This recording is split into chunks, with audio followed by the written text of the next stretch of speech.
Yurdumuzun ähli günjaklarını bolşýary Daşow welaýatyna da alymlar gün münasibetli geçirilen dabarlary, maslahatlary ýokary ruhanyetli wesende. Hemde pähim paýhys ummany magtumly praga ýylynyň belent ruhuny özüne jemledi.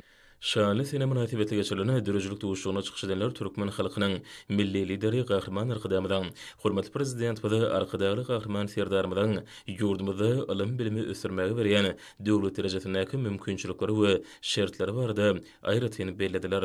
Alim bilim ulgamlaryny hormatly prezident we başlanýyşlary bilen amala aşyrylýan özgertmeler berkarar döwletiň täze ýamynyň galkynçy döwründe ýurdumyzda alim ulgamyny ösürmäge, ýaşlaryň döwri we bilim we hüner öwrenmegine alimi işler bilen meşgul bolmaga, sanly bilim ulgamyny ösürmäge döredip berilen şertler dogrusynda birini bellep geçdiler.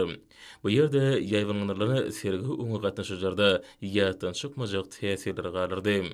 Alimler günü münasibetli Daşow welaýat kitapxanasynyň öňünde de aýdym sazy dabaraly şäherge geçirildi. Trubaşdan şatlyk şowkyna besenen dabarada welaýatyň medeniýet we sanat ustalarynyň çykyşlaryna uly orun berildi. Ýerine ýetirilen aýdym saýlarda tanyslarda hormatly prezident bilen alim bilim ulgamyny beýgi işleri, berkarar döwletiň täze ýamynyň galkynçy döwri, alim ulgamyny ajaýyp ösüşleri belent kengde wasp edildi.